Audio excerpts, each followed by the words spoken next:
A stadium packed with 70,000 fans. A referee blows the whistle. A penalty is given. Replay shows there was no foul. Commentators argue. Fans rage online. And somewhere in the world, millions of dollars change hands in seconds. But what if this wasn't just a mistake? What if modern football isn't just about talent? What if it's about money? This is the hidden economy of the world's biggest sport.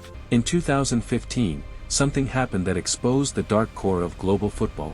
Officials were arrested in Switzerland. Charges included racketeering, wire fraud, and bribery. For years, allegations had circulated that World Cup hosting rights were influenced by payments and political deals. Then it exploded publicly. The investigations revealed that millions of dollars allegedly flowed through secret channels in exchange for votes, marketing rights, and tournament contracts. Football wasn't just a sport anymore. It was a political and financial battlefield. And that was just the beginning. Long before 2015, another bombshell hit Europe.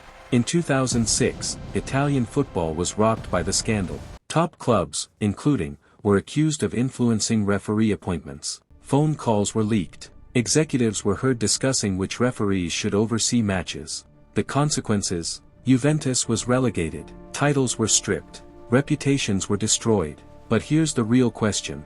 If this was happening in one of Europe's top leagues, what about smaller leagues with less oversight? Every year, hundreds of billions of dollars are wagered globally on football. Legal betting, illegal betting, online markets, underground syndicates. In some Asian betting markets, a single match in a minor league can attract millions in wagers. Now imagine this. If you can influence just one goal, one red card, one penalty, the returns could be massive. Smaller leagues are particularly vulnerable. Why? Lower salaries, less media scrutiny, less advanced monitoring systems. There have been numerous cases across lower divisions in Europe and Asia where players were banned for match manipulation. And often, the sums involved were shockingly small compared to the profits generated by betting rings. A player earning $2,000 a month could be offered $20,000 to make a mistake. That's not just temptation. That's life-changing money. Bank transfers, the perfect financial storm. Now let's talk about player transfers. Modern football transfers are not just sporting decisions, they're complex financial operations. Take the record-breaking move of two for €222 million.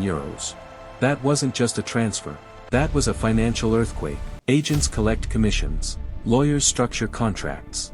Sponsorship deals are bundled. Image rights are negotiated separately. Sometimes, third-party ownership companies have stakes in players. Sometimes, clubs inflate sponsorship deals to balance financial fair play rules. In recent years, faced financial investigations regarding sponsorship structures and alleged breaches of financial regulations. The details are complex and heavily debated, but the pattern is clear. Football is no longer just sport. It's high-level financial engineering. Buying the world stage. Then there's the World Cup. When was awarded, controversy followed. Questions were raised globally about voting transparency. Similar scrutiny surrounded them. Hosting a World Cup brings billions in infrastructure spending, sponsorship deals, tourism revenue, and global political influence. It's not just about football. It's about global image power, which makes the bidding process incredibly valuable. And where billions are involved, influence often follows. Modern football introduced VR to eliminate human error. But controversy still remains. Every season, debates erupt over questionable penalties, offside calls, and red cards. Are these mistakes? Probably, in most cases. But when betting markets swing millions of dollars based on split-second decisions, even a minor error can create enormous financial consequences. Referees are human. Pressure is real. And in history, there have been cases where officials were bribed. Even one compromised official in a vulnerable league can distort an entire competition. Brain, why it's so hard to prove. Here's the uncomfortable truth. Match fixing at the highest level is extremely difficult to prove. Why? Because modern corruption doesn't look like envelopes of cash under tables anymore. It can involve offshore accounts, cryptocurrency payments, layered sponsorship contracts, shell companies. And even if manipulation happens, it may only involve small actions. Not losing a match outright, but influencing specific moments. A yellow card in the 80th minute, a corner conceded deliberately, a subtle defensive error. These micro-events are harder to detect, but highly valuable in betting markets. There is no verified evidence that elite leagues are systematically scripted like entertainment shows. Top leagues invest heavily in monitoring systems and integrity units. But history proves corruption has existed. From FIFA arrests, to Calciopoli, to countless lower league bans, the system is not immune.